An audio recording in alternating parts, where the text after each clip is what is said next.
شک ہے جن کو اللہ کے عدل اور عدالت پر، منصب نبوت پر، سیدہ کی عصمت پر، مرتضیٰ کی احمد سے متصل نیابت پر، جن کو شک ہے بارہ پر، بارہویں کی غیبت پر، سب ہی مار کھائیں گے۔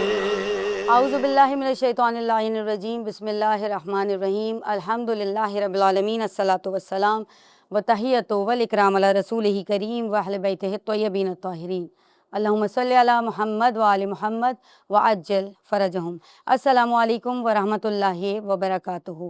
میں ہوں آپ کی ہوسٹ سیدہ مونا کاظمی۔ ہمارے ساتھ موجود ہیں ہمارے گیسٹ، جیسے کہ آپ نے پچھلی نشستوں میں بھی دیکھا، آغا کاشان علی صاحب، آپ ریسرچ اسکالر ہیں اور تاریخ پر بہترین نظر آپ کی ہے اور بہترین ریسرچ آپ کی تاریخ پر ملتی ہے۔ آئیے ہم استقبال کرتے ہیں آغا کاشان علی صاحب کا۔ پچھلی نشستوں میں ہم نے دیکھا کہ ہم ان پس پردہ حقائق پر بات کر رہے تھے جو کربلا کے محرکات بنے، اور آج اسی بات کو ہم آغا صاحب کے ساتھ آگے بڑھاتے ہوئے، آغا صاحب میں آپ سے یہ پوچھنا چاہتی ہوں کہ اس زمانے کی، اس دور کی سیاسی صورتحال کیا تھی اور مولا حسین ابن علی علیہ السلام کی خاموشی کی وجہ کیا تھی؟ جزاک اللہ۔ بسم اللہ الرحمن الرحیم۔ تمام تعریف اللہ کے لیے، درود و سلام محمد وعلی محمد۔ کیسے واقع ہے فتح صاحب؟ اور دو سوال ہے صاحب کی۔ سب سے پہلے تو ہمیں صورتحال کا جب جائزہ لینا ہوتا ہے تاریخ کے کسی بھی واقعے کا، تو گزشتہ سے پیوستہ یہی بات آپ کی کہنا چاہوں گا کہ وقت کرتا ہے پرورش برسوں، حادثہ ایک دم میں نہیں ہوا۔ بے شک، تو کربلا تو ایک حادثہ ہے بھی نہیں۔ بے شک، کربلا تو ایک ایسا یعنی ایک طرف سے وہ حکمت الہی ہے، بے شک، اس حکمت الہی کے کردار یوم الس سے بھی پہلے طے ہو چکے تھے کہ اس نے کیا کردار ادا کرنا، بے شک، ذمہ داریاں بانٹی جا چکی تھیں اگر معنوی اور روحانی سطح پر دیکھا جائے۔ اور کربلا کے جو یعنی آپ کہہ لیں کہ طاغوتی طاقتیں جن لوگوں نے کربلا برپا کرنے میں اپنا کردار ادا کیا، تو یہ بھی کردار طے شدہ تھے، کیونکہ برائی وہ توق ہے، برائی وہ توق ہے جو انسان اپنی مرضی سے اٹھا کر۔ بے شک، قرآن مجید فرقان حمید میں رب تعالیٰ کا ارشاد پاک ہے امامت ولایت کے بارے میں کہ جب ہم نے بار امانت پہاڑوں پر پیش کیا تو وہ اس کے بوجھ سے، اس کے رعب سے لرز گئے، لیکن انسان نے اسے آگے بڑھ کے اٹھا لیا، بے شک، اٹھا سبحان لیا، اللہ، جس نے آگے بڑھ کے اٹھا لیا، اور بے شک وہ بڑا ظالم اور جاہل، بے شک، بے شک وہ بڑا ظالم اور جاہل تھا۔ تو جسے اللہ دے وہ ظالم اور جاہل نہیں ہو سکتا، بے شک، جو بڑھ کے اس اعزاز کو زبردستی پانا چاہے وہ ظالم و جاہل ہی رہتا۔ بے شک، یہاں تک تو بات سمجھ میں آ گئی۔ اب کربلا وقوع پذیر ہونے میں سیاسی حالات کا جہاں تک جائزہ میں تھوڑی سی اس پہ زیادہ تفصیل سے روشنی ڈالنا چاہوں گا اگر آپ مجھے وقت عنایت کریں۔ جی بالکل، پہلی چیز جس پہ ہمیں غور کرنا پڑے گا کہ کوئی بھی چیز ایک دن میں نہیں ہو گئی۔ کہا جاتا ہے کہ غدیر میں جب من کنت مولاہ فہذا علی مولا کا اعلان ہو گیا اور ساری مبارکبادیں امیر المومنین اور رسول کریم صلی اللہ علیہ وآلہ وسلم وصول کر چکے، دین کی تکمیل کا اعلان ہو گیا، ان سب باتوں کے باوجود کچھ لوگ تھے جو عہد کر رہے تھے آپس میں کہ ہم اس خلافت الہیہ کو بنو ہاشم میں نہیں جانے دیں۔ نہیں جانے دی، اچھا، ایک اور پہلو پہ روشنی ڈالنا چاہوں گا۔ فتح مکہ ایک بڑا مشہور اور معروف واقعہ، بے شک، فتح مکہ کا ایک منظر آپ کی نظروں کے سامنے لایا تھا۔ نبی صلی اللہ علیہ وسلم 10,000 کا لشکر جرار لے کر آئے، ٹھیک، اور نبی صلی اللہ علیہ وسلم نے معمول سے ہٹ کر رات میں جگہ جگہ الاؤ جلوائے، اور جب آپ پہاڑ پہ چڑھ کر رات میں الاؤ دیکھتے ہیں اور حد سے زیادہ دیکھتے ہیں تو آپ کو لشکر اور زیادہ کثیر لگتا ہے. یہ دیکھیں حکمت عملی ہے. بالکل. تو ایسے میں رسول خدا صلی اللہ علیہ وسلم کے چچا جناب عباس بن عبد المطلب جو کہ مکے سے ہجرت نہیں کی تھی، انہوں نے بڑے انفلوئنسر تھے، ان کا کوئی بال بیکا نہیں کر پاتا تھا. اور ابو سفیان، انہوں نے پہاڑی پہ کھڑے ہو کر یہ منظر دیکھا اور عباس بن عبد المطلب نے مسکرا کر کہا کہ ہم بنو ہاشم نے کہا تھا کہ ہم آل ابراہیم ہیں، اور دیکھ اللہ کا وعدہ سچ ہوا، ہم کہتے ہیں کہ دشمنی نہ کرو. تو ابو سفیان کا جواب تھا کہ بے شک تمہارا بھتیجا بہت بڑا بادشاہ بن گیا، بہت بڑے ملک کا مالک بن گیا. عباس بن عبد المطلب نے کہا افسوس ہے تمہاری سوچ پر، تم نبوت کو حکومت سمجھتے ہو. تو اتنا تو سمجھ میں آ گیا کہ دو گروہ تو وہیں واضح ہو گئے. بالکل. ایک نبوت کو نبوت سمجھ رہا ہے، اخلاقی، اسلامی، معنوی، روحانی ذمہ داری سمجھ رہا ہے، بالکل. اور ایک سمجھ رہا ہے کہ یہ تو حکومت ہے، بالکل. یعنی مرنے کے بعد کس کی کوئی بھی لے سکتا ہے. بالکل ایسے. اگر اس کو خلافت الہیہ مان لیا جاتا، من جانب اللہ مان لیا جاتا، تو کوئی شخص آگے بڑھ کے اس کو اپنے مطلب ایک خواہش نہ بناتا. بے شک. یعنی دو گروہ تو نظر آ گئے فتح مکہ کے موقع پر ہی. اسی لیے قرآن میں آیت اللہ پاک نے نازل فرما دی. اللہ سبحانہ و تعالیٰ نے فرمایا کہ بے شک جن لوگوں نے ہجرت کی، جن لوگوں نے اسلام میں سبقت کی، گھروں کو چھوڑا، تشدد سہا، قتل ہوئے، جہاد کیے، بھوک برداشت کی، پیاس برداشت کی، بے گھر کیے گئے، وہ اور فتح مکہ کے بعد ایمان لانے والے برابر نہیں ہو سکتے. نہیں ہو سکتا ہے. برابر نہیں ہو سکتا. اجر اس کا زیادہ ہے جس کی ایفرٹ زیادہ. ایفرٹس آتا. ٹھیک ہے. والسابقون السابقون اولئک المقررون. بے شک. ایسا ہی. ایسا. اب آگے بڑھتے ہیں. یہ دو فیکٹر سامنے رکھیے گا. وہی اسپرنگ بھی سامنے رکھیے گا جو میں نے بتایا تھا دوہا. اب ایک طرف اسپرنگ ہے جو حکومت سمجھ رہا ہے، بالکل. ایک طرف مولڈ ہوا لوہا ہے جسے من جانب اللہ سمجھ رہا ہے. بالکل. اب باتیں وہاں جا رہی. غدیر کا اعلان بھی ہو گیا. 8 ہجری میں مکہ فتح ہوا، 10 ہجری میں خطبہ حجۃ الوداع، 10 ہجری میں واپس جاتے ہوئے 18 ذی الحجہ کو ابراہیم. بالکل. اللہ اکبر. اب یہ واقعہ پورا ہو گیا. کچھ لوگ آپس میں عہد کر رہے ہیں خلافت نہیں جانے دیں گے. ایک سوال ہے، ایسے اوپینین جب سامنے آتے ہیں، کہیں 2 گروہ نظر آ رہے ہیں، کہیں 3 گروہ نظر آ رہے ہیں، ایک سوچ نظر آئی. کہتے ہیں کسی شخص نے امیر المومنین علی بن ابی طالب علیہ السلام جب وہ جنگ صفین کے لیے جا رہے تھے یا جمل کے لیے، تو کہا تھا کہ اے فلاں بن فلاں میرے ساتھ چلو، میں امیر المومنین خلیفہ جہاد پر جا رہا ہوں. تو اس شخصیت نے جواب دیا تھا کہ یا علی وہ تلوار بتا دو جو مومن اور کافر میں یا مومن اور منافق میں فرق کر سکے. شخصیہ مسلم ہے لیکن نظریہ دیکھیں. امیر المومنین آگے کہہ رہے ہیں میرے ساتھ جہاد پہ چلو، رسول خدا صلی اللہ علیہ وسلم کہہ رہے ہیں حق علی کے ساتھ ہے، علی حق کے ساتھ ہے، بے شک. اور وہ کہہ رہے ہیں تلوار بتاؤ جو یہ بتائے مومن اور منافق کون ہے. اللہ اکبر. اور کل ہمارے یاسر ہیں جو شہید ہو کر یہ بتا رہے ہیں کہ باغی گروہ کون سا تھا. بے شک. نظریے کا فرق دیکھ رہے ہیں. یہ شخصیات آپ کو بتا رہی ہیں. تو یہ سیاسی حالات وہاں سے شروع ہو گئے تھے. کم و بیش 35 سیاسی پارٹیاں رسول خدا صلی اللہ علیہ وآلہ وسلم کے وصال سے پہلے بن گئی تھی مدینے میں. مدینے کی آبادی کتنی تھی؟ 35 سیاسی پارٹیاں. آپ ذرا تصور کریں. اور ہر شخص چاہتا تھا ایک چیز کہ ہمارے والے کو بنایا جائے، ہمارے والے کو بنایا جائے. اپنی مرضی کا حکمران چاہتے تھے، اپنے قبیلے کے سردار کو چاہتے تھے، جو بھی کہہ لیجئے. خواہش تو ہوتی ہے حکمرانی کی اگر وہ حکمرانی ہو، لیکن جو نظریہ جو عہدہ من جانب اللہ ہے اس پر انسان فیصلہ نہیں کر سکتا. بالکل ایسا. چلیں بہرحال لوگوں کے اپنے نظریات ہیں، ہم اپنا نظریہ بتا رہے ہیں، کسی پر تھوپ نہیں رہے. بے شک. لیکن یہ سب پارٹیاں انہوں نے آپس میں کمپرومائز کس بات پر کیا ہے؟ ایک کس بات پر نہیں، ایک کوئی بھی بن جائے علی نہ بن. علی نہ بنے. اب جب یہ بات یہاں پر آ گئی تو وہیں سے سلسلہ شروع ہو گیا. وقت کرتا ہے پرورش کا اسر، حادثہ دم کیا کبر ایک تسلسل ہے. بالخصوص امام حسن علیہ الصلوۃ والسلام کا جنازہ اس بات کا بیان ثبوت ہے کہ لوگوں کی ذہنیت کس حد تک بدل چکی. بے شک. امیر المومنین علی علیہ السلام پر سب و شتم اس بات کا بیان ثبوت ہے کہ معاملات کہاں تک پہنچ گئے. اس کے بعد سیاسی حالات نے ایک نیا رخ بدلا امام حسن علیہ السلام کے جانے کے بعد. اب پورے عالم اسلام کا ایک مرکز ہے، وہ ہے مولا حسین علیہ السلام کی ذات. بے شک. مدینے میں خاموشی سے بیٹھے ہیں. ظاہری طور پر خاموشی ہے لیکن دین بتانے میں خاموشی نہیں ہے. بالکل حسین. لوگ سمجھتے ہیں مولا حسین گوشہ نشین ہو گئے تھے، ایسا کچھ نہیں تھا. He was very active in public life.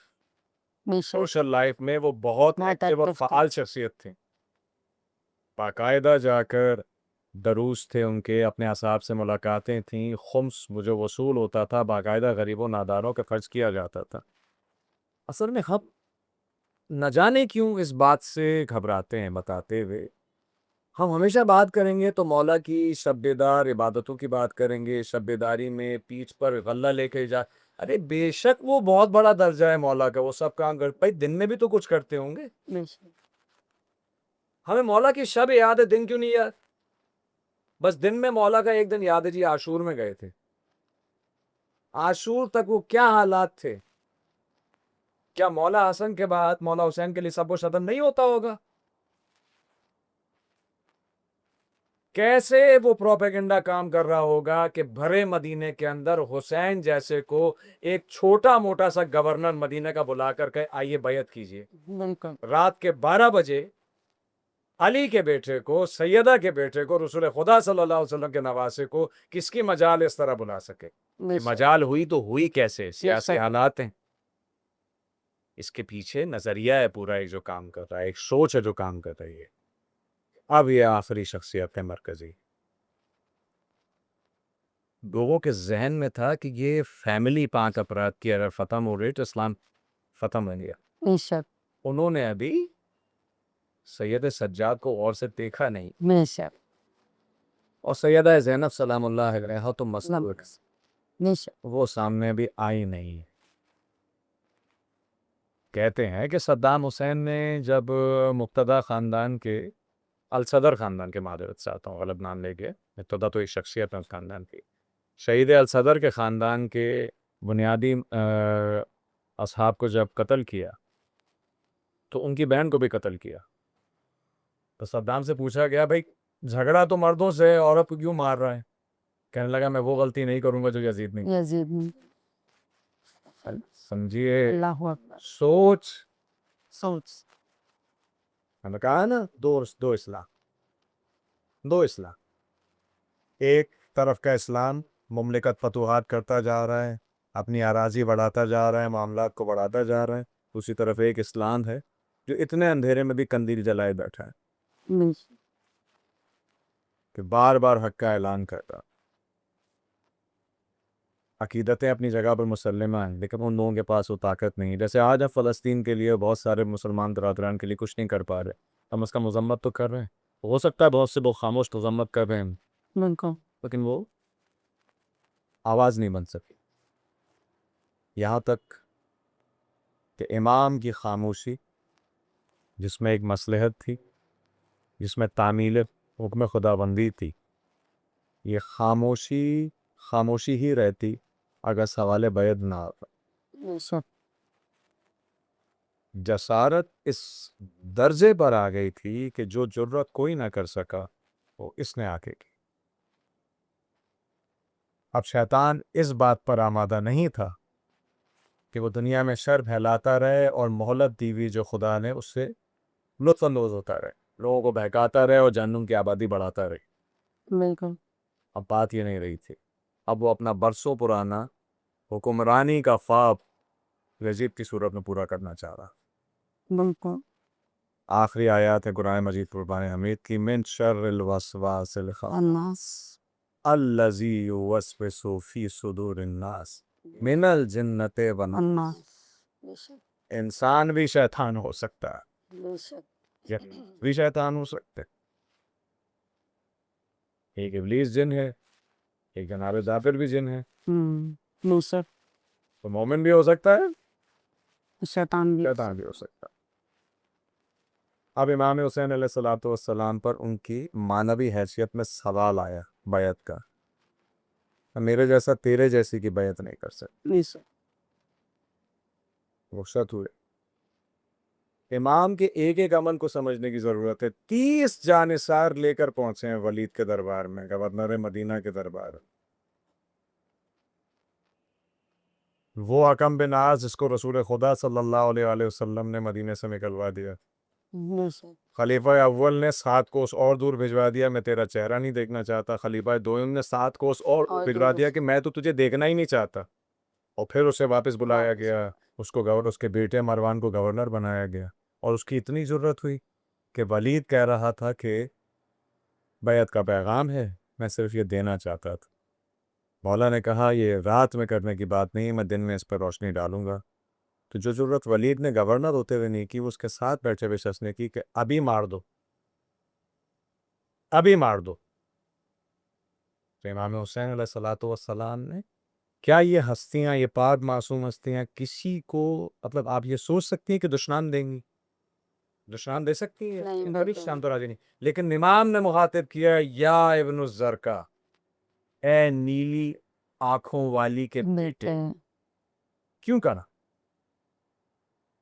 امام کوئی اس کو خدا نہ خواستہ دشنام نہیں دینا چاہ رہے ہیں، شتم نہیں کرنا چاہ رہے ہیں اس پہ۔ امام بتا رہے ہیں جب مجھے کہوں گا کہ میرے جیسا اس کے جیسے کی بیعت نہیں کرے گا، تو صرف وہ نہیں ہے، جو اس کے ساتھ ہے سب اس کے جیسے، سب اس کے جیسے۔ ان کا شجرہ یہ ہے۔ بے شک۔ امام نے اشارہ کر دیا۔ اتنا ہی اگر ہمیت والا تھا، بولا کیوں نہیں کہ میری ماں کا نام کیسے لیا؟ کیونکہ پتا تھا کس کا بیٹا ہوں، اور بالکل سامنے کس کا بیٹا ہے، بالکل۔ اور یہ آواز بلند ہونی تھی۔ تو آپ کو پتا ہے کیا ہوا؟ دارالامارہ مدینہ کا دروازہ کہاں جا کے گرا تھا؟ ایک ہیبت سے غازی کی ایک ٹھوکر میں دروازہ گرا دیا تھا۔ بالکل حیدر باپ کا، حیدر بیٹا بیٹا، بے شک۔ لے کر گئے۔ اسی دن مدینے میں حکومت بدل جاتی۔ بس یہ عجیب مصلحت تھی امام کی، عباس ٹھہر جاؤ، عباس رک جاؤ۔ عباس کی تلوار کے نیچے سمجھے قیامت چھپی تھی۔ بے شک۔ ٹھہر گئے عباس۔ حکم امام۔ پھر بس اب اندازہ کریں کہ مدینے سے کربلا تک امام حسین علیہ السلام کا ایک ورد تھا، عباس عباس عباس۔ عباس صبر کا انتظام کرو، مدینہ رہنے کے قابل نہیں ہے، بالکل۔ عباس بہنوں کو سوار کرو۔ عباس پانی کا بندوبست ہو گیا، عباس سواریوں کا چارہ رکھا۔ عباس ذرا سغرا سے اصغر کو لے آؤ، بھتیجی اصغر کو نہیں دے رہے، خود جا کے لے کر آ۔ عباس عباس اور عباس۔ آپ کی بات یہیں پہ میں تھوڑا سا منقطع کرنا چاہوں گی۔ یہیں سے ہمیں معرفت امام، اگر امام روک دیں تو تلوار ہاتھ میں ہے لیکن وہ چلتی نہیں ہے، کیونکہ حکم امام تو ہمیں کتنا بڑا ایک میسج معرفت امام کا مولا عباس علمدار علیہ السلام کی جو ہستی ہے وہ دے رہی ہے۔ میں یہاں پہ سوال کرنا چاہوں گی کہ جو نیگیٹو 2 پرسنالٹیز کی آپ نے بات کی کہ نبی اللہ صلی اللہ علیہ وآلہ وسلم نے انہیں نکال دیا تھا، اور خلیفہ اول نے اور دور کیا، دوم نے اور دور کیا، تو واپس جو بلایا گیا تو نکالنے کی وجوہات تھیں۔ نکالنے کی وجوہات یہ تھیں کہ سورہ آل عمران کی آیات مبارکہ جب نازل ہوئی، اس میں جو آیت ہے کہ ہم نے فضیلت بخشی آل ابراہیم کو اور آل عمران کو عالمین پہ بے شک۔ فضیلت بخشی۔ اس آیت کو اس نے لکھا تھا کہ ہم نے آل ابراہیم اور آل مروان کو فضیلت بخشی، اللہ اکبر۔ بے حرمتی جناب ابو طالب، بے شک۔ یعنی آل محمد کے ضامن کون ہے؟ آل عمران۔ بے شک۔ آل محمد کا جو سرخیل ہے محمد صلی اللہ علیہ وسلم، وہ پلے کہاں؟ عمران کے کون؟ اور وہاں یہ بات ہو گئی ہے، قرآن کی آیت کو بدلنا تھا، کہ حکمتی آل عمران ہوئی، نکال دیا۔ ان کے صلب کے بارے میں نبی صلی اللہ علیہ وسلم بتا کر گئے تھے کہ ان کا صلب اتنا خراب ہے کہ ان میں ملون پیدا ہوتے ہیں۔ آپ کا شکریہ ادا کرنا چاہوں گی کہ آپ نے اتنے بہترین طریقے سے اتنے بہترین پس پردہ حقائق پہ سے پردہ اٹھایا. یہ وہ چیزیں ہیں چھوٹی چھوٹی جو آج کی جنریشن کو ہمیں پتہ نہیں ہوتی کہ نکالا گیا تو کیوں نکالا گیا، کربلا برپا ہوئی تو کیوں برپا ہوئی. یہ ہمارے لیے آج کے دور میں بہت ضروری ہے کہ ان چیزوں پر سے، ان حقائق پر سے پردہ اٹھایا جائے. جہاں ہم دین پر بات کرنے والوں کو دیکھتے ہیں، وہیں ہم دین کے خلاف جانے والوں کے حقائق پر سے بھی پردہ اٹھائیں کہ کون کون سے محرکات تھے، کون کون سے حقائق تھے. اجازت دیجیے. اللہ حافظ و نگہبان.